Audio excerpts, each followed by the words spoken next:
So anyong mga guys, it's me Chingguje. So for today's vlog, may kasama tayo ngayong bisita.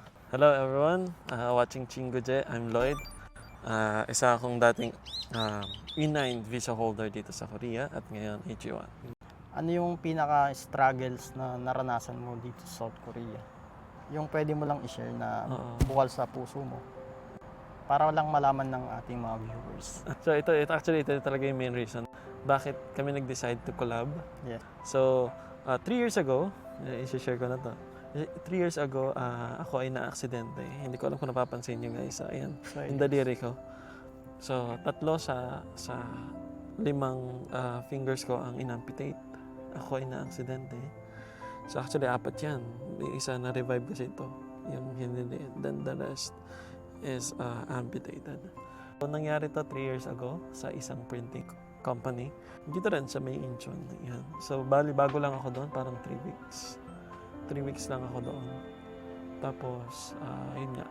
3 weeks lang itinagal ko doon sa company. Hindi ako isang buwan. Na-aksidente ako. So parang yun yung naging struggle ko. Hindi to self-accident na. May ibang taong involved kaya nangyari sa akin. And then yun yung talaga yung pinaka-challenge sa akin to accept na ibang tao yung may kasalanan. So I need to forgive. Parang gano'n kasi.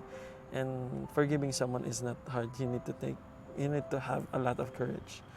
Anything happen. Ito nga, nangyari sa akin to.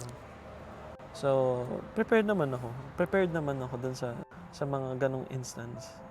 Kaya hindi ako prepared na ibang tao yung may sala. Bigla akong naging emotional guys. Dahil despite na ganun yung nangyari sa kanya, he still forgive guys.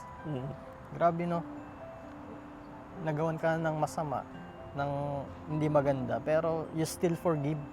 In reality kasi guys, sa totoo lang, ang hirap magpatawad guys. Pero grabe yung ginawa mo Kuya Lloyd. Sobrang saludo talaga dun sa... Hindi siya madali hindi siya madali. As in talagang maraming struggles. May mga times before na makaranas lang ako ng hirap. Ganon yung parang nahihirapan ako sa buhay ko. Parang nag-boil down na naman doon sa experience ko na kung hindi nangyari sa akin to. May mga ganong hanggang sa ayun, one day gumising na lang ako, okay na ako. Pero it took me years talaga. 2 years. Yun talaga yung reason ng namin collaborations. Hindi lang para may i-content tayo guys, kundi para ma-share din natin yung totoong mga nangyayari dito sa South Korea. Like sa aming mga EPS worker, mga OFW, na may mga kwento na hindi natin alam behind the camera. So ayun, para lang maging aware din kayo guys na dapat nating alagaan yung sarili natin, mag-ingat tayo. Ang nagustuhan ko lang sa sagot ni Kuya Lloyd is kahit na man yung naging kasalanan sa kanya ng tao, still forgive. Actually, para sa akin, unang-una hindi para sa tao na yun, para sa iyo. Para sa iyo na lang, diba? Kasi, para for you to move on na rin. Maraming babaguhin sa iyo yung pagtatanim mo ng pagkikimkim mo sa man. Ikaw ang talo, end of the day. Yun. Mapapatunayan mo yun. Tama. Mag-forgive ka, hindi para din sa tao na yun. Para sa iyo, una sa lahat. Tapos ito since maraming EPS dyan na isa-share ko lang din, marami talagang cases na ganito. Oo. Few months back, ilan ang nag-connect sa akin. Kinontak nila ako through Facebook, TikTok, ganon. Na nagtatanong about sa mga process nung kasi sila din na-aksidente. 3 tao yan. Like in that span, 3 weeks. Tapos ako lang to. Like, 3 tao nag-reach out sa akin. Nagtatanong sila. Nagpapatulong sila. Nagpapatulong sila. Yung process na so talagang dapat nilang gawin. 3 tao yan So ini-imagine ko gaano kadaming EPS Puro Pinoy lang. ang nag-i-struggle. Puro Pinoy lang din. Pinoy yun. Pinoy lahat yan.